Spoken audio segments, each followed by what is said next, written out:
Hey my listeners, welcome to episode 4 of Read the Bible with Aneswa.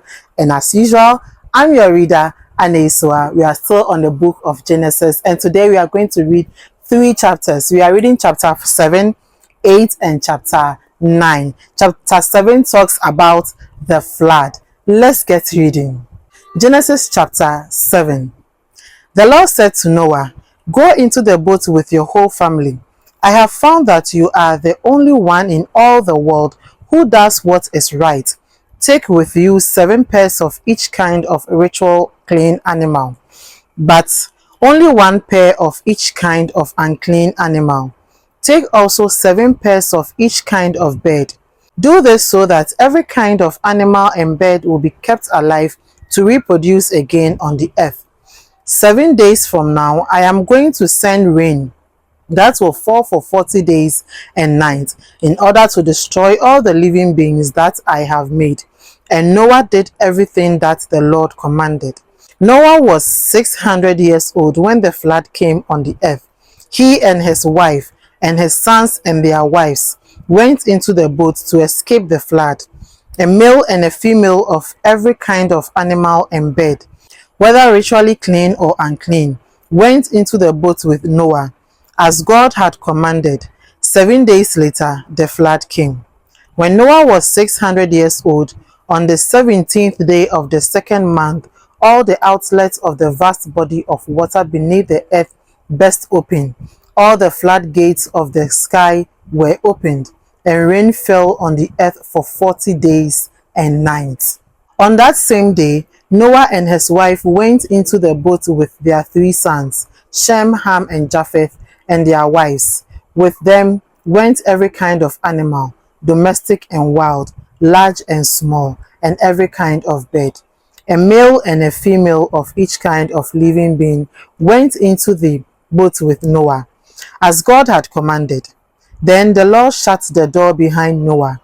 The flood continued for 40 days, and the water became deep enough for the boat to float.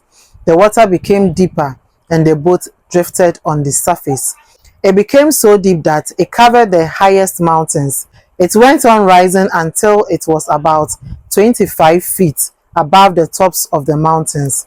Every living being on the earth died, every bird, every animal, and every person.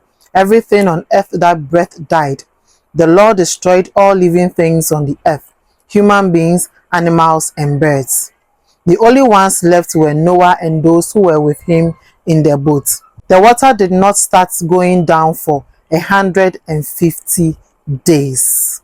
We move on to chapter 8, and chapter 8 talks about the end of the flood. God had not forgotten Noah and all the animals with him in the boat. He caused a wind to blow, and the water started going down. The outlets of the water beneath the earth and the floodgates of the sky were closed. The rain stopped, and the water gradually went down for 150 days. On the 17th day of the 7th month, the boat came to rest on a mountain in the Ararat range. The water kept going down, and on the first day of the 10th month, the tops of the mountains appeared. After 40 days, Noah opened a window and sent out a raven. It did not come back, but kept flying around until the water was completely gone. Meanwhile, Noah sent out a dove to see if the water had gone down. But since the water still covered all the land, the dove did not find a place to light. It flew back to the boat, and Noah reached out and took it in. He waited another 7 days and sent out the dove again. It returned to him in the evening with a fresh olive leaf in its beak. So Noah knew that the water had gone down. Then he waited another 7 days and sent out the dove once more. This time it did not come back. When Noah was 601 years old, on the first day of the 1st month, the water was gone.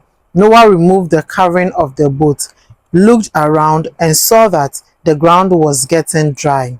By the 27th day of the 2nd month, the earth was completely dry. God said to Noah, "Go out of the boat with your wife, your sons and their wives. Take all the birds and animals out with you, so that they may reproduce and spread over all the earth. So Noah went out of the boat with his wife, his sons and their wives. All the animals and birds went out of the boat in groups of their own kind. Noah built an altar to the Lord. He took one of each kind of ritually clean animal and bird and burned them whole as a sacrifice on the altar. The odor of the sacrifice pleased the Lord, and he said to himself, "Never again will I put the earth under a curse because of what people do. I know that from the time they are young their thoughts are evil. Never again will I destroy all living beings as I have done this time. As long as the world exists, there will be a time for planting and a time for harvest. There will also be cold and heat, summer and winter, day and night." We move on to chapter 9, which talks about God's covenant with Noah and his sons. Chapter 9. God blessed Noah and his sons and said, "Have many children, so that your descendants will live all over the earth. All the animals, birds, and fish will live in fear of you. They are all placed under your power. Now you can eat them, as well as green plants. I give them all to you for food. The one thing you must not eat is meat with blood still in it. I forbid this, because the life is in the blood. If anyone takes human life, he will be punished. I will punish with death any animal that takes a human life. Human beings were made like God, so whoever murders one of them will be killed by someone else. You must have many children, so that your descendants will live all over the earth." God said to Noah and his sons, "I am now making my covenants with you and with your descendants, and with all living beings, all birds and all animals, everything that came out of the boat with you. With these words, I make my covenant with you. I promise that never again will all living beings be destroyed by a flood. Never again will a flood destroy the earth. As a sign of this everlasting covenant, which I am making with you and with all living beings, I am putting my bow in the clouds. It will be the sign of my covenant with the world. Whenever I cover the sky with clouds and the rainbow appears, I will remember my promise to you and to all the animals, that a flood will never again destroy all living beings. When the rainbow appears in the clouds, I will see it and remember the everlasting covenant between me and all living beings on earth.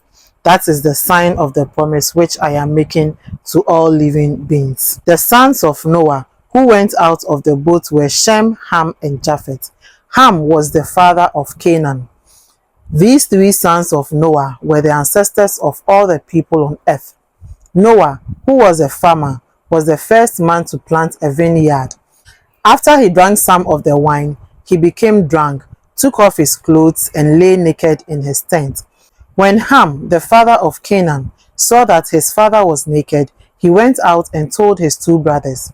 Then Shem and Japheth took a rope and held it behind them on their shoulders. They walked backward into the tent and covered their father, keeping their faces turned away so as not to see him naked.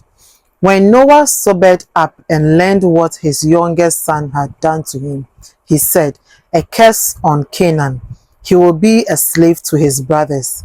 Give praise to the Lord, the God of Shem. Canaan will be the slave of Shem.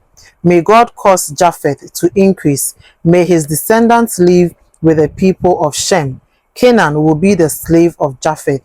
After the flood, Noah lived 350 years and died at the age of 950 years. I hope you enjoyed today's video as well. Please don't forget to like, share, tell somebody about Read the Bible with Aneswa. I'll see you in my next video. I love you and there's nothing you can do about it, but God loves you more. Stay blessed.